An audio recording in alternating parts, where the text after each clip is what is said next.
Well, thank you so much for coming out this evening. I hope that it's worth your time. I've been on a supply-side world tour. So I was in Israel for a little while, and then I performed at Oxford, which was very fun. And a couple of days ago, I performed at the Bank for International Settlements in Basel. I live in the States. I live in Seattle, Washington. When my girlfriend found out that I was performing at a bank in Switzerland, she was very excited because she was sure that I would make a lot of money. And I had to tell her that the bank wasn't that kind of bank. So she said, "What kind of a bank is it?" And I said, "Well, it's the kind of bank that doesn't have very much money." And she said, "Oh, you're performing at UBS."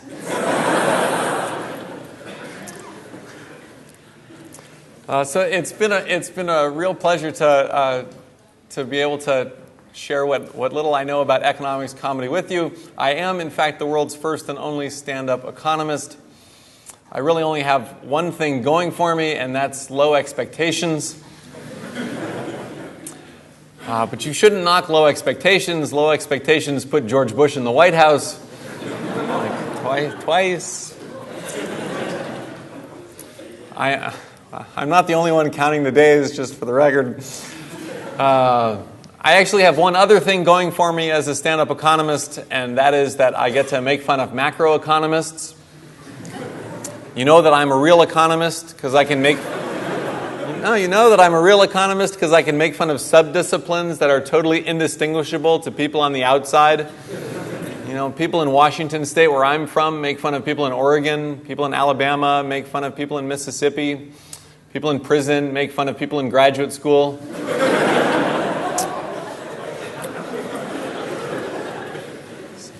Some of you laugh because you're there. I did spend 5 years in graduate school getting a PhD in economics before deciding to pursue stand-up comedy. You can imagine how thrilled my father was. He told me I'd never make it as a stand-up economist because there wouldn't be any demand. I told him not to worry, that I was a supply-side economist, that I was just going to stand up and let the jokes trickle down. I told him that I believed in the Laffer curve. A couple of people get the Laffer curve joke. Just for the record, so some of these jokes, I know that there are language difficulties, so some of the jokes you may not get because of language difficulties, some of the jokes you may not get because of economics difficulties.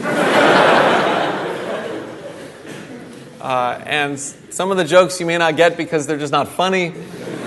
And I know that many people people tell me that stand-up comedy is a scary thing to try. You know, they're impressed that I do stand-up comedy.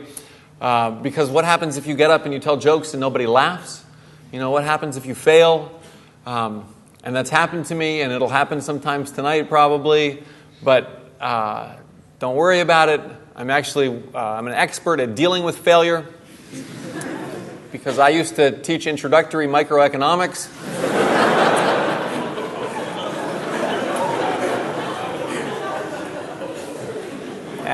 At 8 o'clock in the morning.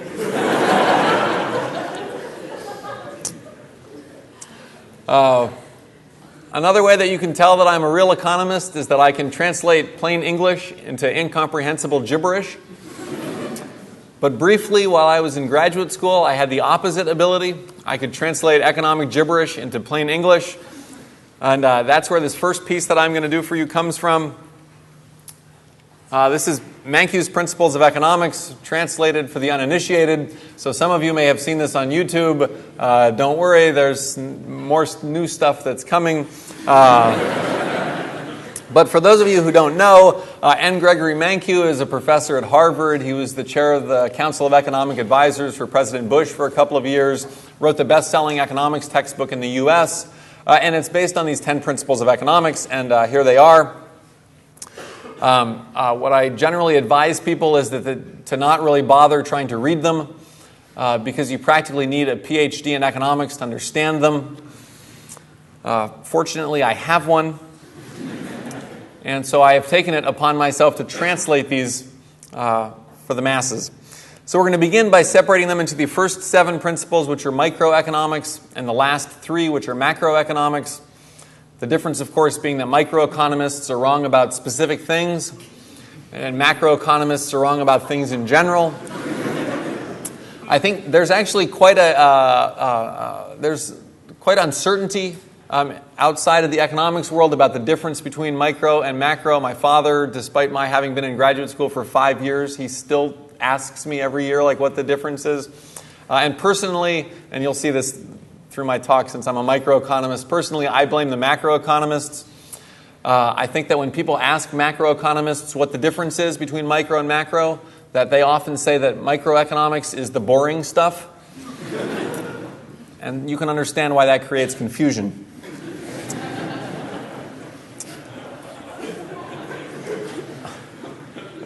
So we're going to begin with the macroeconomic principles. The last 3 principles, they all have the exact same translation, namely blah, blah, blah.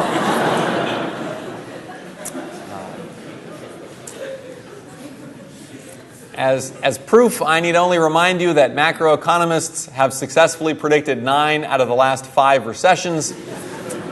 And as further proof, we can now go up 1 font size. Going to the micro principles now, the first one, people face trade-offs. This one is easy. Choices are bad. This is obvious, right? Trade-offs are bad. Anytime you have choices, you have trade-offs. Therefore, choices have to be bad. To note, I'm very proud that I've started to drive economics research. Here's a paper that just came out in Econometrica called Why Fewer Options May Be Better.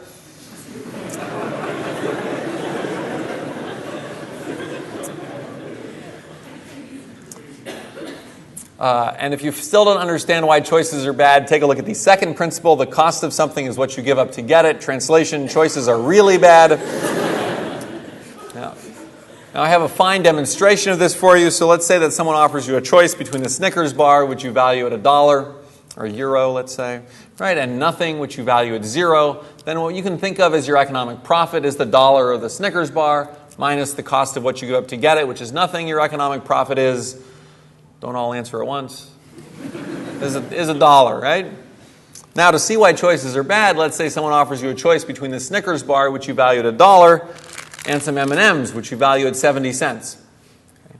Now your economic profit is the $1 of the Snickers bar, minus the cost of what you give up to get it, the 70 cents of the M&Ms. Your economic profit is only 30 cents. I trust that you begin to understand why choices are bad.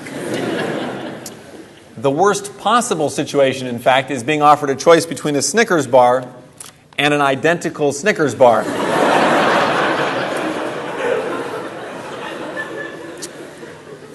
Now, people who are not trained in economics might think that that's no different than being offered one Snickers bar.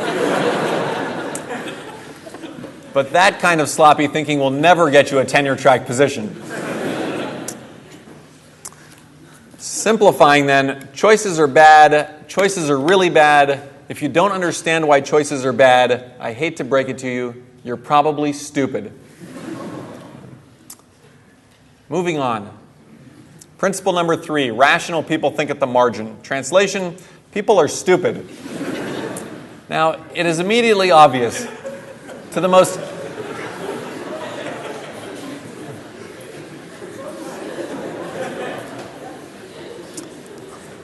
It is immediately obvious to the most casual observer with the meanest intelligence that people do not think at the margin.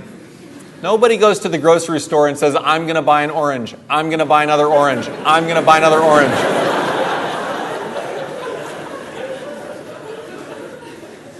People don't think like that.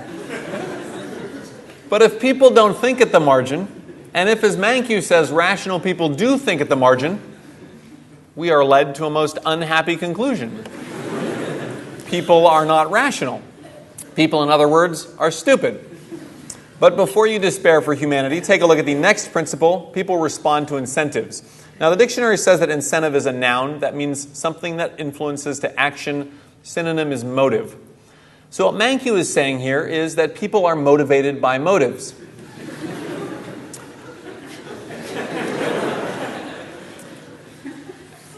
Now, you might think that this is a bit like saying that tautologies are tautological.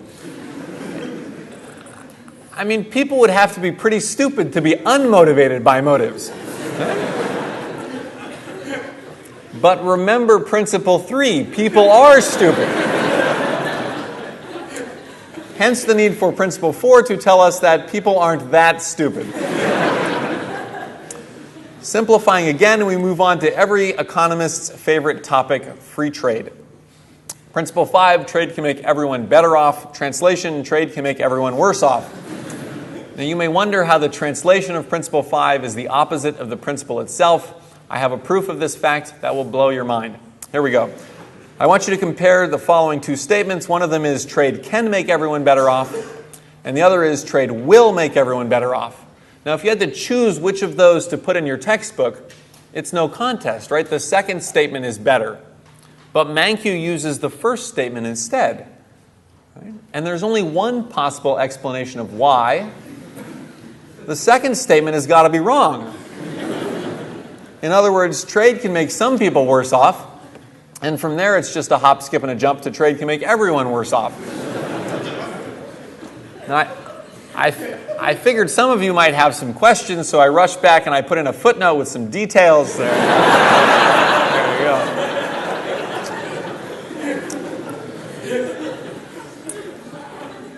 I trust that clarifies matters. Moving on now, we have two principles left, and what I want you to notice is the last two principles. Markets are usually a good way to organize economic activity, and governments can sometimes improve market outcomes, follow immediately from principle 5 and its translation. Right? If trade can make everyone better off, what the heck do we need government for? In other words, governments are stupid. But if trade can make everyone worse off, we better have a government around to stop people from trading. Right? In other words, governments aren't that stupid.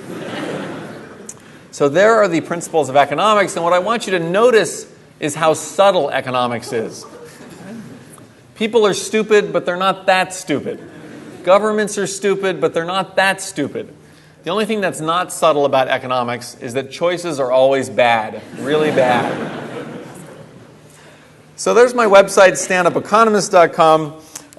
So I videotaped this at a science convention in the US a while ago and put it up on YouTube, not really expecting anything to come of it. And I'm somewhat embarrassed to say that there's now almost 400,000 hits on YouTube, thanks largely to the video having been posted on Greg Mankiw's blog.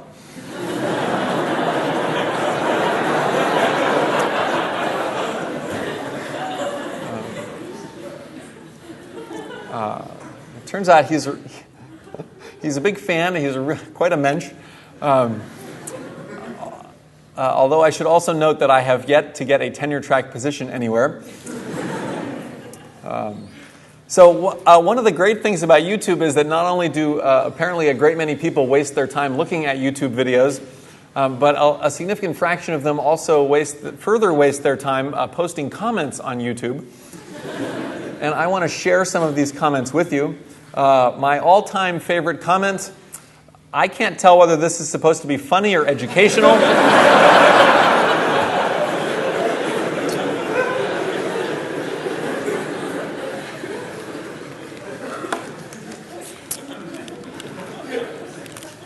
I can't really either. This thing up here, by the way, this is just the person's screen name. My husband asked what I was laughing at. I told him economics. Now he thinks I'm crazy. Not everybody is a fan, though. This person wrote that they spaced off listening just like in their real economics class. This fellow wrote, "What a confusion of deceptions. The U.S. Congress does not print money as the Constitution dictates. That power was usurped by a cabal of international banksters in 1913.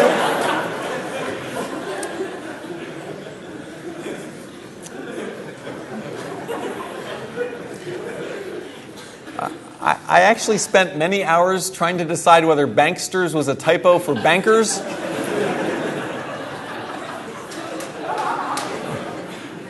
But I ended up deciding that maybe there is a cabal of international banksters. I asked the folks at the Bank for International Settlements, but they didn't know anything about this. Which I was like, yeah, sure. And then there's one fellow, I think this guy is in Florida, I'm not quite sure, who really got extremely offended about the video. This person wrote, "This so-called economics professor misuses basic economic terminology to make immature jokes. To one literate in economics, this guy comes off as more as a neurotic than one skilled in gleaning humorous insights from the traditional literature of economics."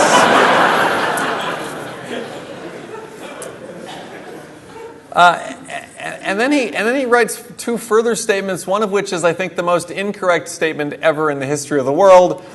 Don't get me wrong, I value humor as much as the next guy.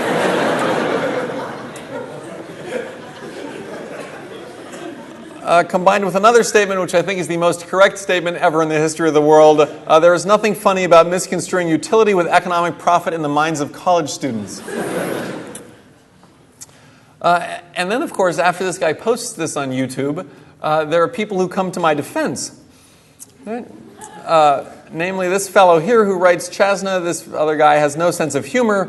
The video is funny because," and let me just comment here, that anytime somebody says that something is funny because, you know that what comes next is, in a phrase that we use in America, going to be batshit crazy. The video is funny because it shows how Keynesian economic thinking is totally twisted.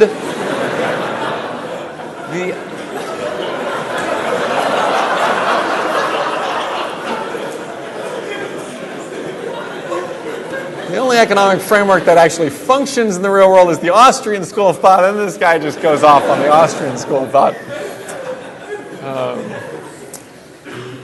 So this has actually been great fun. And so this piece is part of what I think of as a renaissance in economics humor. This may come as a surprise to some of you who didn't know that there was ever a first birth of economics humor, much less a rebirth of economics humor. But in fact, there was a first birth of economics humor. It was in the 70s. It included papers like Life Among the Econ by Axial Unpronounceable.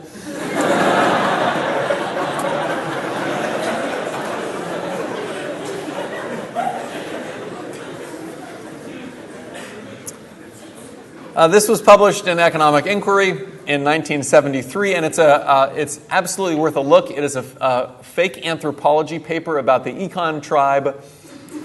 The Econ tribe occupies a vast territory in the far north. Their land appears bleak and dismal to the outsider. Almost all the reports that we have comment on the Econ as a quarrelsome race who talk ill of their fellow behind his back. Professor Unpronounceable then goes on to note that there's a difference in the tribe, a big split between the micro and the macro, and notes that they never intermarry. And that when the that he notes first that status is tied to the manufacture of implements called modals, and that the modals seem to be of little or no practical use, and that probably accounts for the abject cultural poverty of the tribe. He then goes on to note that the micro and the macro do not intermarry, and explains this by saying that if the micro is asked why they do not intermarry, they say that the macro make a different modal, or they do not know the micro modal.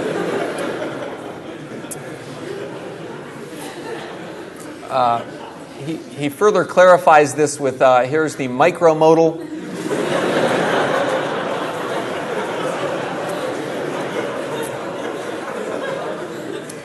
Which is, as you can see, is quite different from the macro modal.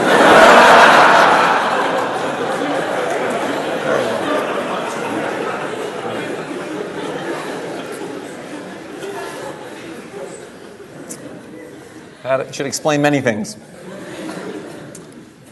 So that was one paper that came out in the 70s. A couple other papers from the 70s. Amartya Sen, who of course won the Nobel Prize on some debates in capital theory, was a paper that he wrote that came out in Economica in 1974. Alan Blinder wrote a whole paper about toothbrushing. which came out in the Journal of Political Economy, the JPE, in 1974. For many years, the JPE had a humor section called the miscellany section. I think a lot of that was associated with George Stigler. He wrote a piece called The Conference Handbook that came out in 1977. Paul Krugman just posted on his blog a paper that he wrote in '78 called A Theory of Interstellar Trade, which looks at the issue of discounting when there's trade between planets that occurs at close to light speed. Of course, there are different reference frames. And then after the 70s, really, that was pretty much the end of the first wave of economics humor, as I'll explain a little later on. I think that was mostly because of the development of the theory of rational expectations.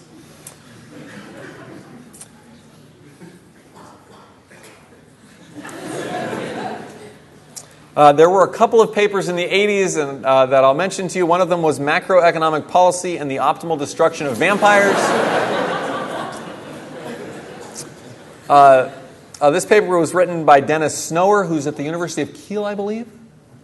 I guess there are many economic humorists in Germany. I had a conversation with somebody who asked some faculty members at, I believe, the University of Mannheim if they were interested in having me come to perform some comedy, and the professor there wrote back and said, "No, thank you, we already have 2 comedians on staff."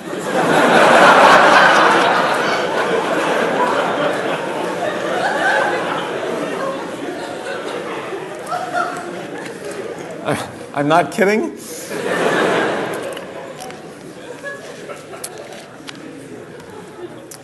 So this article by Dennis Snower came out in the JPE in 1982. Here's the abstract. Although human beings have endured the recurring ravages of vampires for centuries, scarcely any attempts have been made to analyze the macroeconomic implications of this problem and, of course, devise socially optimal policy responses, which he then proceeds to do with graphs like this one.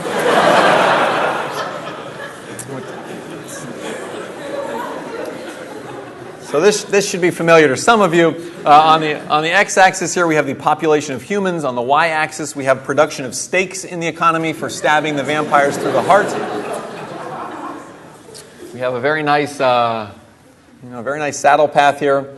The paper also includes a number of other results, including the vampire impossibility theorem, the vampire neutrality theorem. And the conclusion of the paper is that although many people have suggested that all vampires should be destroyed, the paper shows that this would not be socially optimal.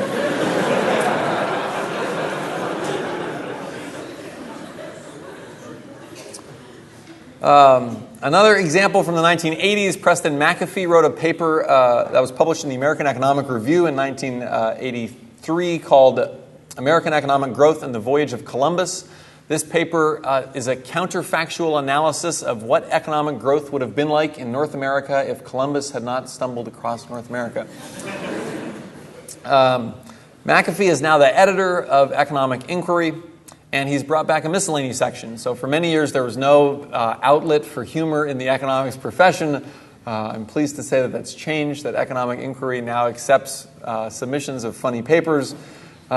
Submissions are welcome, and I'm not just saying that as some nobody. I'm the specialized co-editor for Miscellany of Economics Humor, so if you submit a paper there, it will go to me to be sent out to referees through the normal process. In July, I believe, we'll be publishing our first paper in the Miscellany section of Economic Inquiry. It's called The Effect of Prayer on God's Attitude Towards Man.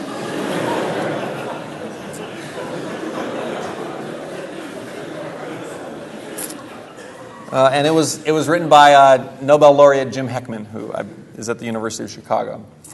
I'll tell you about a couple of other papers that are coming out on the efficiency of AC/DC, Bond-Scott versus Brian Johnson. So this paper was written by Robert Oxaby at the University of Calgary. I'm very pleased to say this is coming out in Economic Inquiry. So for those of you who don't know, AC/DC is a classic rock group from Australia.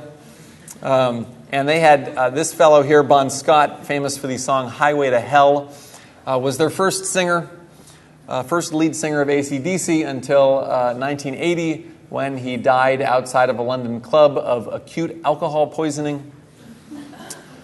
And he was promptly replaced by this fellow, Brian Johnson, famous for the song "You Shook Me All Night Long." And ever since then, there has been a raging debate about which of the two guys was a better singer for AC/DC.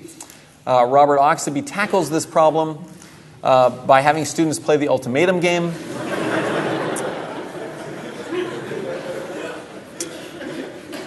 So for those of you who don't know, the Ultimatum Game, this classic experiment in experimental economics, you take generally performed with college students. I think because if you provide college students with a little bit of money, the idea is that they'll actually respond to those incentives more strongly than people who are out of college. So they had students play the Ultimatum Game. You give one student $10, let's say, and they get to make a take it or leave it offer to the other student. So the first student could say, I'm going to keep 7, I'm going to offer you 3. The second student says yes or no. If the second student says yes, they keep the money, they divide it, and they walk out, and they actually they keep the money. If the second student says no, then they both get nothing, and they leave and they get nothing. Okay. So this game has been played at millions of times at colleges all around the world, and the twist that Robert Oxenby put on this was that he had students play the Ultimatum Game while listening to one of 2 songs.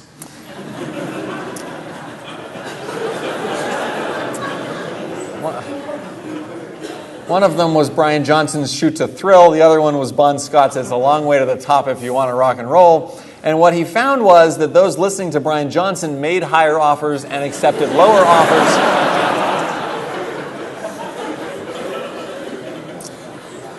In other words, that the students were more likely to reach a Pareto-efficient outcome while listening to Brian Johnson.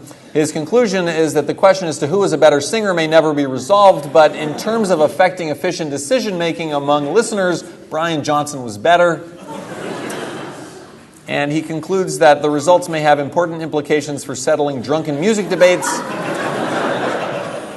and environmental design issues in organizations.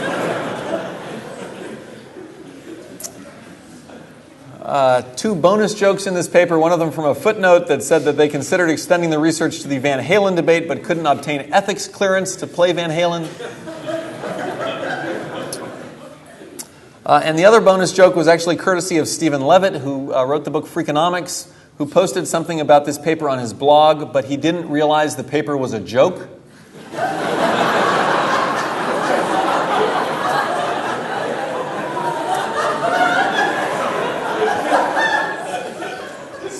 So you can see here that he writes, I hope for this guy's sake he has tenure.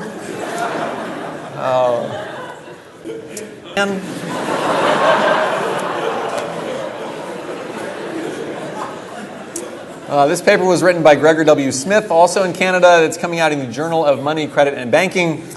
So for those of you who don't know, the Phillips curve was something posited in, I believe, 1958 that suggested that there was a linear relationship between inflation and unemployment. You could either have high inflation and low unemployment or vice versa. And sure enough, if you graphed the points sort of up until about through the 50s, it looked like there was a nice linear relationship. And then in the 60s and 70s, there was stagflation, and like you plotted the points and they just went all over the place. It just went crazy. One of the great things about this paper, it's linked from his website, and the link to the paper on his website says that the title of the paper is also the abstract and, frankly, most of the text.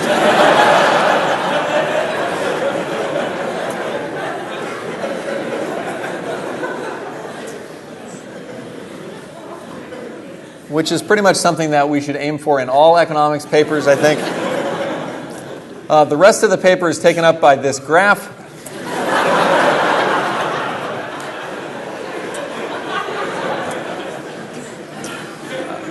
So this is a plot here on the x-axis. The x-axis has the unemployment rate. The y-axis has the inflation rate. Between 1980 and 2005, for ease of viewing, the author rotates this around the y-axis, giving us this picture. And then here is a map of Japan.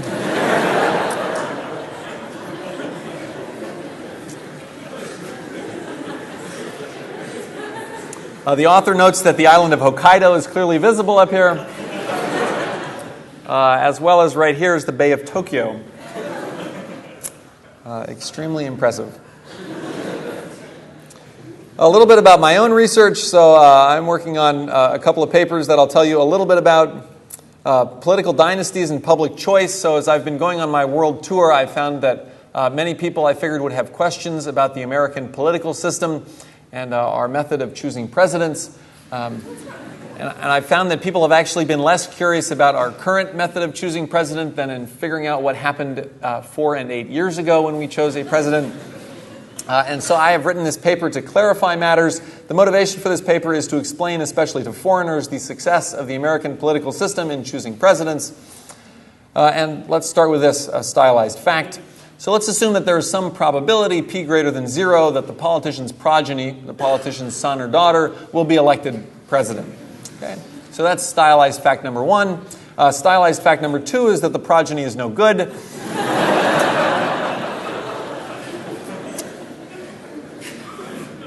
So now we have to put this in the formal language of mathematics. So without the progeny, and I'm playing fast and loose with the numbers here, but without the progeny, let's say that the expected social utility, the social value that comes from a president is expected value of u. Okay, so you pick some person who's not the progeny and you get e of u. Right?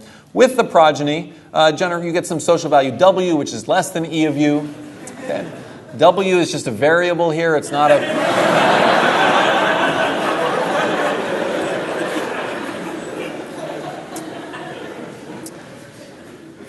So for simplicity here, let's assume that we have a one-term limit, so you can only be president for one term. And let's just do a simple 2-period model. And there's going to be this discount rate delta. Right, and if delta is equal to 1, then the 2 periods are weighted equally. If delta is less than 1, as delta goes towards 0, the present becomes more important than the future. If by chance delta is greater than 1, which seems unlikely, the future is more important than the present. Okay. All right, so let's do some math here. This is more math than has ever been attempted in a comedy show. By not electing the progeny, the social value is in the first period you get e of u. Then there's the discount rate delta in the second period with probability p. You elect the progeny, you get outcome w with probability 1 minus p. You don't elect the progeny and you get e of u. If you elect the progeny in the first period, you get w in the first period. Delta is the discount rate, and in the second period, because of the term limit, you get e of u. So we see here that electing the progeny is better if and only if the following inequality holds. All right. And now I'm going to simplify. We're going to rearrange this. I'm happy to provide the slides later on if anybody wants to look through the math, but it absolutely works. And what you get is that electing the progeny is better if and only if this following inequality holds. Okay.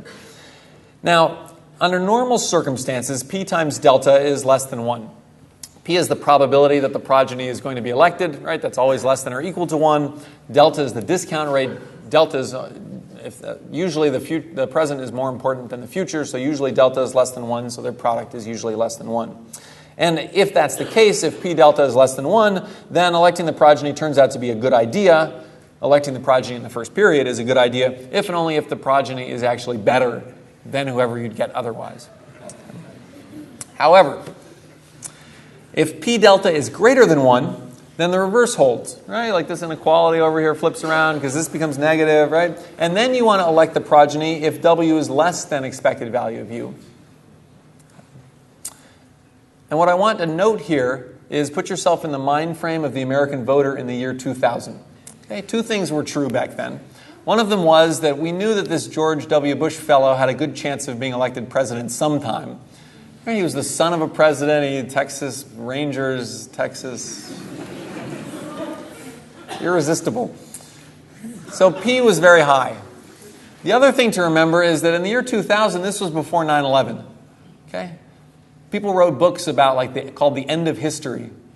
Okay? There was nothing going on in the world. The Cold War was over, there was nothing. Okay? In other words, delta could arguably have been larger than 1. The future could have been more important than the present. What I'm suggesting then is that the American public actually elected him preemptively.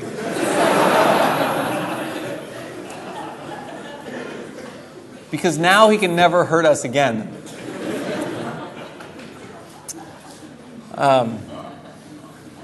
I know that was a lot of math for a punchline that was obvious from the very beginning.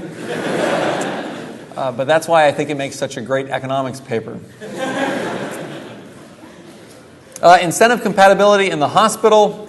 So here's a pain scale. So if you have a doctor and a patient and they don't share a common language, then you can use things like this to try to figure out sort of what's going on. So healthcare accounts in the U.S. for about 16% of GDP. I'm not sure what is it here in Germany. Maybe 9 or 10%. No, what? Are there actually no economists here? And this is a big issue in the U.S. because you have something here in Germany that we don't have in the U.S. Healthcare.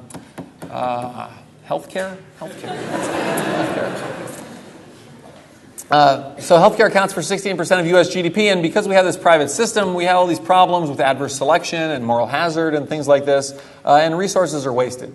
And let me just give you an example here using this pain scale. It could be the case that patients are malingering, meaning that they just show up at the hospital because they're lonely, and they say, my back hurts, I want someone to pay attention to me, right? So they come to the hospital. Okay? And doctors actually have techniques for dealing with these patients. They have tests. For instance, they have what's called the Axial load test developed by Waddell, where you push on the top of somebody's head and you ask them if their low back hurts, and if they say yes, then they're lying. Because it's physiologically impossible for your low back to hurt as a result of this axial load test. So my question is, how come we don't actually use incentive compatibility? Okay. So my proposal is that we replace this question, how much does the pain hurt, with this pain scale, and instead we ask the question, how much would you be willing to pay for the pain to go away?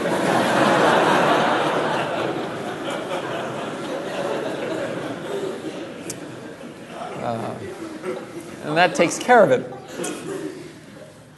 Some more economics of global warming. This is with apologies to Thomas Schelling. So in 1991, Thomas Schelling delivered a presidential address to the American Economic Association called Some Economics of Global Warming. If any of you are interested in global warming and economics of global warming, and I encourage you to get interested in it, that piece is absolutely worth a read. So one of the famous models here is from William Nordhaus, who's at Yale. His model is called the Dynamic Integrated Model of Climate and the Economy, the DICE model. A few years later, he created a regional version of it called the RICE model. For obvious reasons, there is no local version.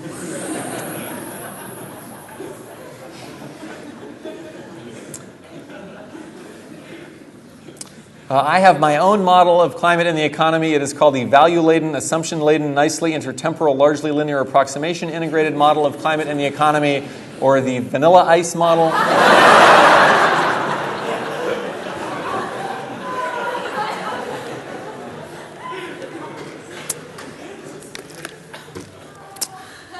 I'm glad to see that vanilla ice is an international phenomenon. Now, the vanilla ice model actually has theory, empirics, and policy. So let's start with the theory. The theory actually goes back to this from my earlier slide. So this footnote here is actually true, of course, right? You can set up a little three-person externality model, and so let me just do that for you. So I'm going to climb on my soapbox here for a minute and not be terribly funny. But here's an example of how trade can make everyone worse off. So we set up three people, orange, pink, and blue, right? And let's say they all live in a small town. And the small town has an air pollution problem. Okay, and they each also have gadgets in their garage, which they don't happen to use right now. So now we're going to do some trades. So orange is going to sell a lawnmower to pink. Okay, and they're both going to gain $100 in value from this trade. Orange gains by actually getting money for this lawnmower that was just sitting unused in her garage. Pink gains by getting this lawnmower, which she uses to mow the lawn. The problem is that they live in this town with an air pollution problem, so when Pink uses the lawnmower, air pollution gets worse, and that causes $80 worth of healthcare damages for everybody. All right, not just orange and pink, but also blue, so that's the external cost. But note that orange and pink still get $20 in value each from this trade. All right. Okay, so now pink is going to sell something to blue, a snowblower. They gain $100 from the trade. Air pollution gets worse. $80 in healthcare costs for everybody. And now we complete the circle. Blue sells something to orange, a leaf blower. They gain $100 from the trade. Air pollution gets worse. $80 in healthcare costs for everybody. And now if you just add up the columns that come from each trade, from all three trades for each individual, they all end up at minus 40. At this point, when I not economists, like their brains explode.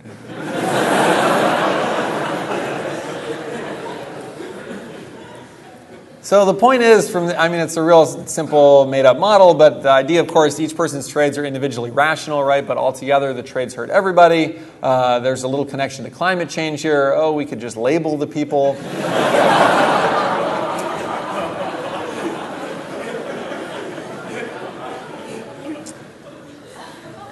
So there's the theory part of the vanilla ice model.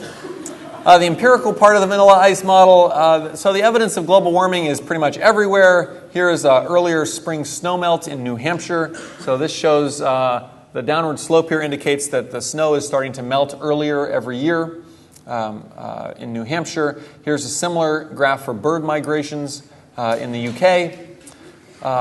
One that often works for economists. Here's the start of the Christmas shopping season.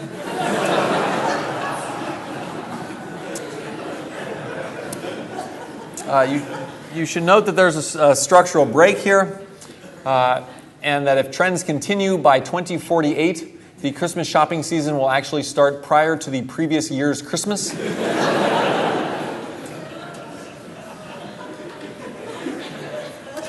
Causing untold macroeconomic damage. So finally, let's move on to the policy part. So look, people, we should have a carbon tax. And this is the best idea about the whole world. So we can use the revenue from the carbon tax. If you happen to be on the right side of the political spectrum, you can use the money to offset existing taxes. If you happen to be on the left side of the political spectrum, you can use the money to fund worthy programs that you want to fund. But the basic idea here is that we should be taxing things that we want less of instead of taxing things that we want more of. Right? So we have these tax systems where we tax income, and we tax investment, and we tax employment, and we don't tax carbon. And I've spent a great deal of time trying to think about an analogy that indicates how stupid that is from an environmental and public finance perspective. And the best that I've been able to come up with so far is that taxing income and investment and employment and not taxing carbon is like having somebody offer you a nice glass of Guinness, and you pour it out on the carpet, and then you go and drink from the toilet bowl. So there's my gift to you about that. So some of us in the U.S. are working for carbon taxes or cap and trade systems, which there's a lot that's similar between them. And I know you have some here in the EU with the emissions trading system. Important stuff, really absolutely worth fighting for. Finally, three novel applications of the Lucas critique. So this is my latest paper. It's a little rough around the edges. So the Lucas critique was the idea, as it was once put, that you can't fool all of the people all the time. So if the central bank is going to keep doing a certain policy, right, then people aren't just going to be fooled all the time and be surprised when prices rise. But my claim here is that rational expectations, which is related to the Lucas critique, can actually be applied to many situations outside of standard macroeconomic theory. So I will provide you with three of these. One of them is a rational expectations critique of economics humor. This is based on the following theorem: there's nothing funny about economics. The proof is by contradiction. So let's start out by assuming that there is something funny about economics. That's a contradiction.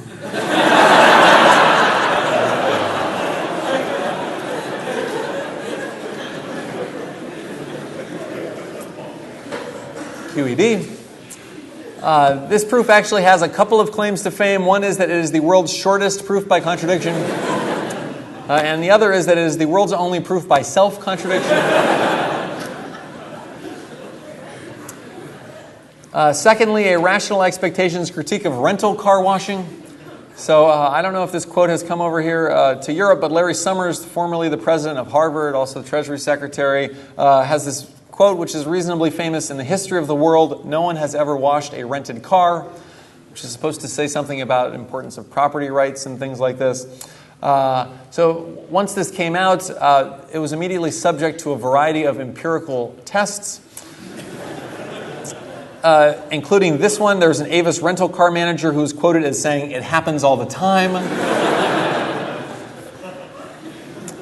This was actually quoted in a paper in genome biology, so I'm not sure that the Larry Summers debate really made it out here, but he was people got extremely upset at him after he made some comments about women in science, which led to his resignation from the presidency of Harvard.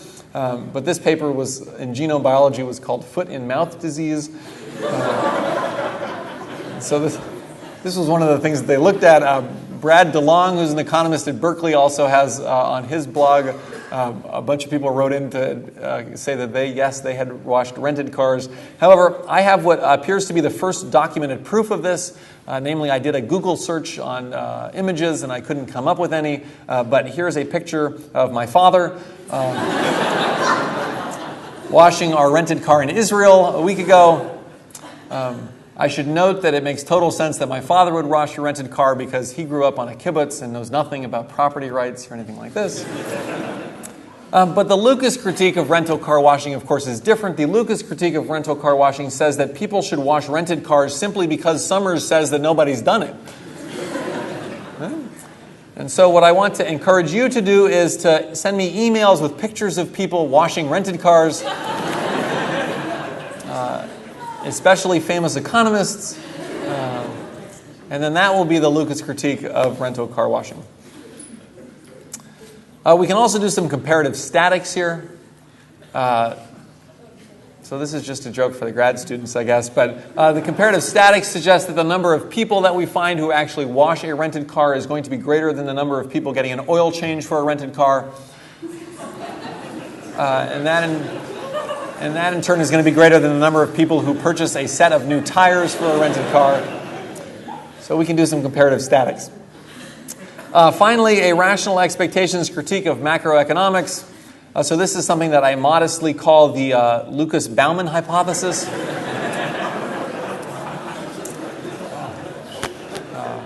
Modest, of course, because I could have called it the Bauman-Lucas hypothesis. In graphical terms, what the Lucas-Bauman hypothesis says is if we graph the amount of knowledge we have about macroeconomics over the last century and a half, then we get a nice upward sloping curve. But if we graph the level of understanding of the macroeconomy, we get this.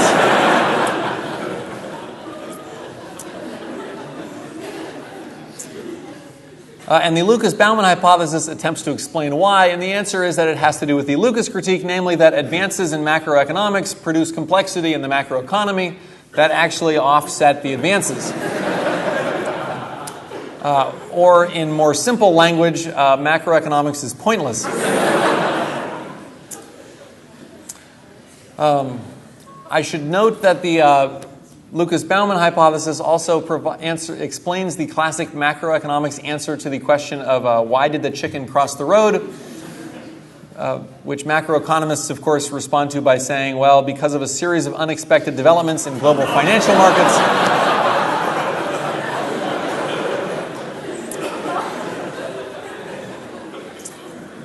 Or their alternative answer is, I don't know, it's never happened before.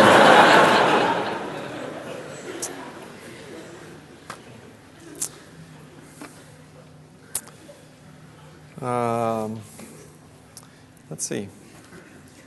So that's what I have for the PowerPoint. I'd like to do some jokes that don't involve PowerPoint.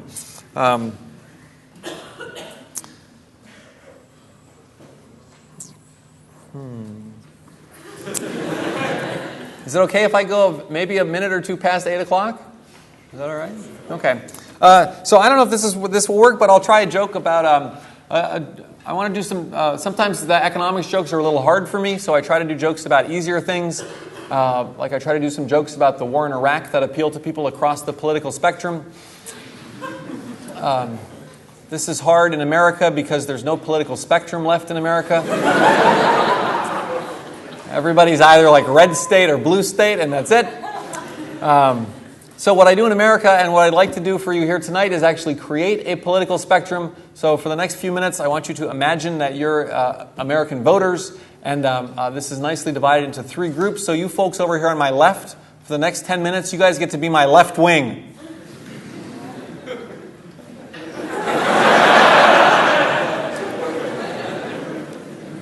That was actually an appropriate amount of enthusiasm for the left wing. Watch this. You folks over here on the right side over here, you guys, for the next 10 minutes, you guys get to be the right wing. That was okay. But I need you to dig down and find your inner red meat, okay? I need you to put yourselves in the mind frames of people that believe in social Darwinism, but don't believe in Darwin's theory of evolution.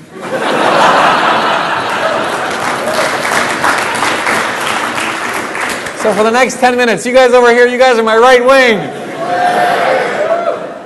That was better, but when I did this in Texas last month, they started chanting USA. I want you to do that for me. You guys are my right wing. USA! USA! Awesome. That was awesome. And you guys on the left, you guys were perfect too.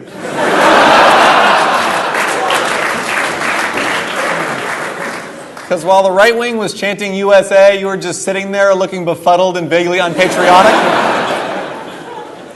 I don't know how that always happens to the left wing. It always does. You folks here in the center section, you of course get to be the swing voters.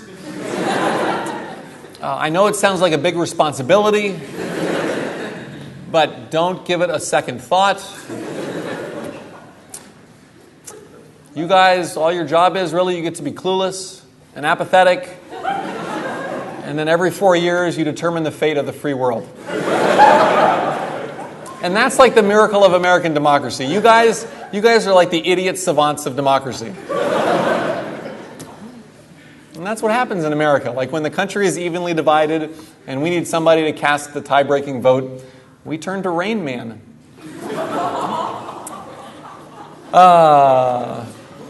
The extremes of the political spectrum are, of course, very amusing. On the far right of the political spectrum, you folks over here, on the far right, you get to be my libertarians. And then on the far left of the political spectrum, you folks way over here, you guys on the far left, you get to be my libertarians. Did you swing voters get that joke? The libertarians, not the people that check books out for you. Language joke. So I promised you some jokes about the war that would appeal to people across the political spectrum. So when I perform in the U.S., as you know, tempers get to be pretty high. So I start with this. I don't care how people feel about the war. I don't care how people feel about the president. I think the individual troops from the U.S. that are over there, I think they deserve a round of applause. So I'm going to give them a round of applause, and you can join me if you'd like.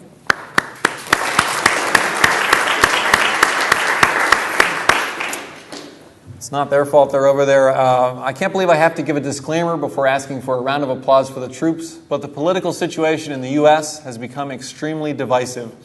I experienced that divisiveness firsthand a few years ago when I moved from liberal Seattle, classic blue state, to conservative eastern Washington, very much a red state area, with a bumper sticker on my car. I brought a copy to show you tonight. The bumper sticker said, "Bring the troops home." Not a big deal in Seattle, right? But after getting my ass kicked multiple times outside of Barnaby's Pub in Walla Walla, Washington, I decided that I needed to do something different to fit in, right? So I traded in that bumper sticker. I got a new bumper sticker that said, "Leave the troops there."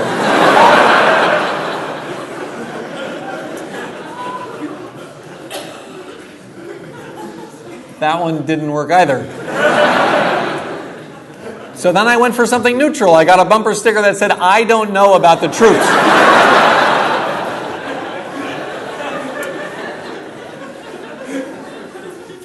Yes, I am selling these bumper stickers after the show or on my website, standupeconomist.com. And let me just say that this is going much better than when I did this in Texas a month ago. Because when I did this routine in Texas a month ago, this great big dude jumped up in the back. And he was like, "That is the most offensive bumper sticker I've ever seen."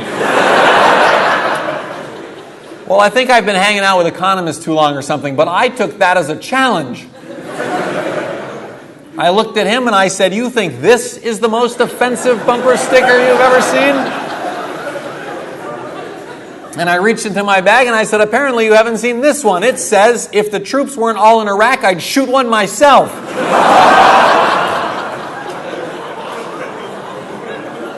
Now this, I said, this is an offensive bumper sticker. I mean, this bumper sticker is so offensive, the bumper sticker companies on the internet refuse to print it out for me. This guy in Texas, ladies and gentlemen, you should have seen the look on his face. I mean, I knew that I had won the argument about which was the more offensive bumper sticker. What I didn't know was that he was going to be an incredibly sore loser. Apparently, what I thought of as my rights under the First Amendment of the U.S. Constitution were in conflict with what he thought of as his rights under the Second Amendment of the U.S. Constitution. Well, like I said, people, I don't back down. So when this guy asked me if I was selling this bumper sticker too, I said, hell yes, how many would you like to buy? And he flipped out. He jumped up on the stage. He ripped the bumper sticker out of my hand. He got right up in my face. He said, I would never buy that bumper sticker and put it on my car. And I said, you dumbass, you're not supposed to put it on your own car.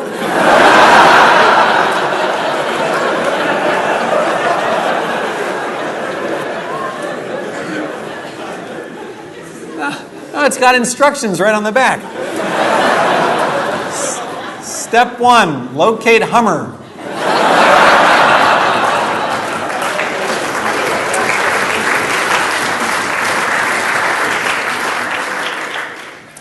Step 2, place over gas tank.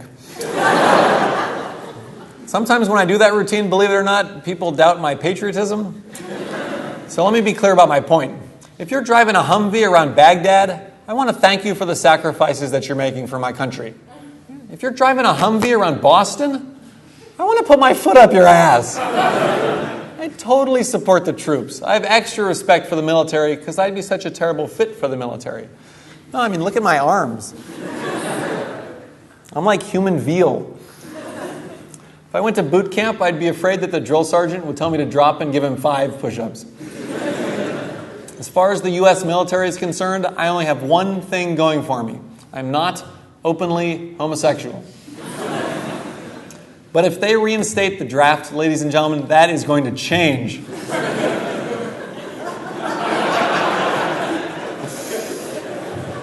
It's going to change in a snap.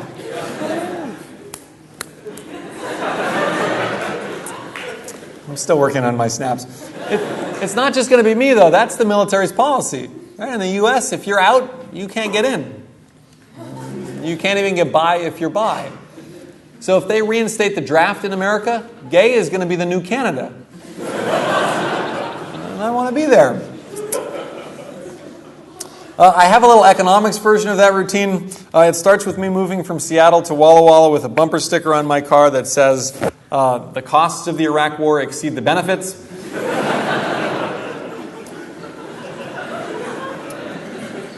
But after getting my ass kicked multiple times outside of Barnaby's pub in Walla Walla, I trade that in for a bumper sticker that says, the benefits of the Iraq War exceed the costs.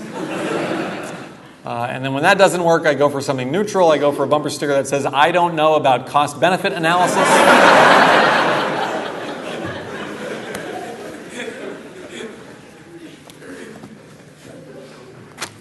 Since you all have been so good at putting up with me speaking English, I'll tell you my one foreign language joke. So my second language, my only other language, I speak Spanish reasonably well, well enough at least to, when I was in Ecuador a few years ago, to flirt with a young woman in a bar there. And so finally she turns to me and she says, you know, if you're so great, then how come you're not married? And I wanted to say something kind of flirtatiously self-deprecating. So I tried to say, I don't know, maybe women just don't like me.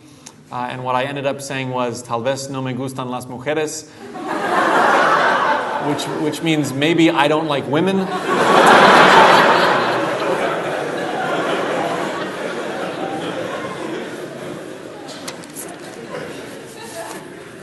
When I found out what I'd said, I felt very embarazada.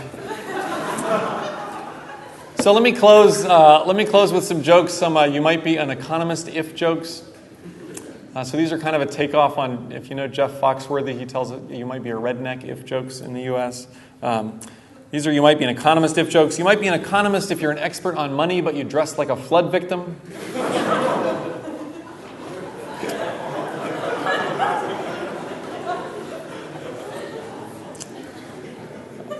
You might be an economist if you think that America's next top model is an endogenous growth model with technological chain.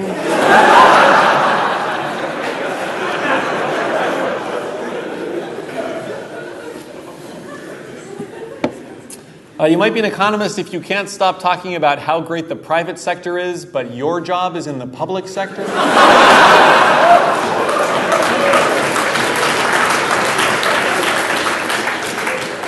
That one was particularly relevant when I was at the Bank for International Settlements the other day. Let me tell you, I went through their cafeteria a number of times. That place is a socialist paradise. People who aren't economists never get that joke. It's kind of sad. There's really only one metaphor in all of economics, the invisible hand metaphor. And people who aren't economists just don't.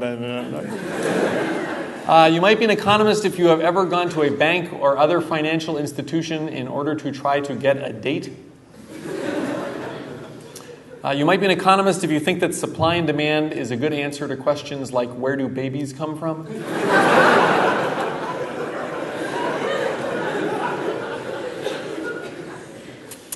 You might be an economist if you plan to have your children born in December instead of January so that you can maximize the discounted present value of the child tax credit.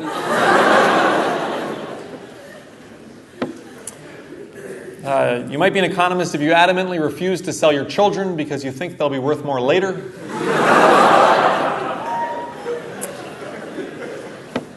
You might be an environmental economist if you spend a lot of time flying around the world telling people that we should spend less time flying around the world.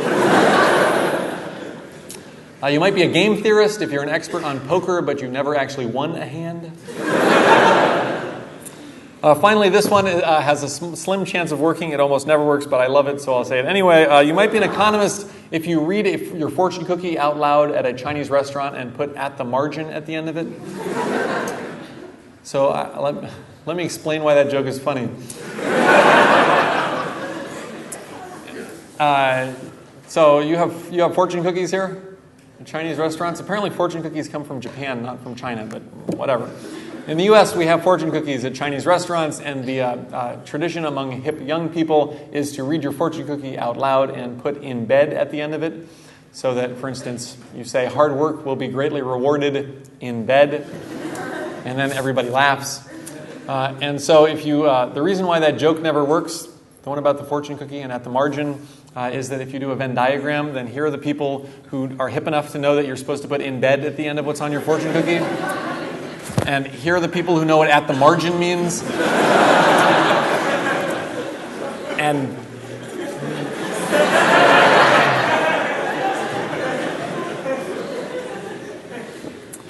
that was a joke about Venn diagrams. That's not bad.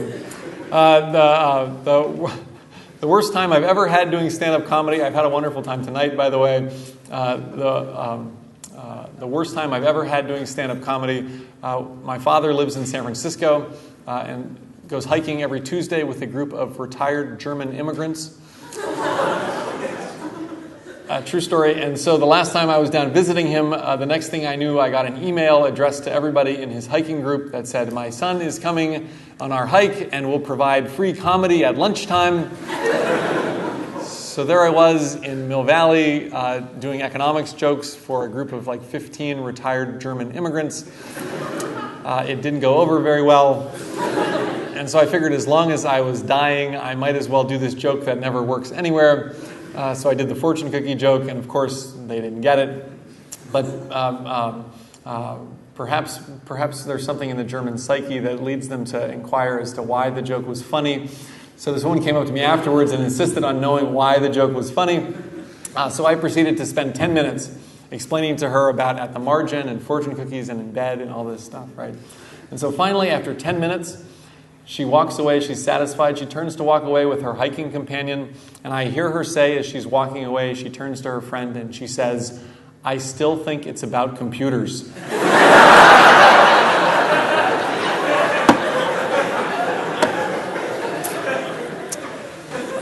If you enjoyed the show, please go on my website, standupeconomist.com, and sign up for my email lists. I'm not in Europe very often. I really do try to not fly very much, but I would love to perform wherever I go, and I'm incredibly grateful and honored to be here with you all tonight, so thank you so much for coming out.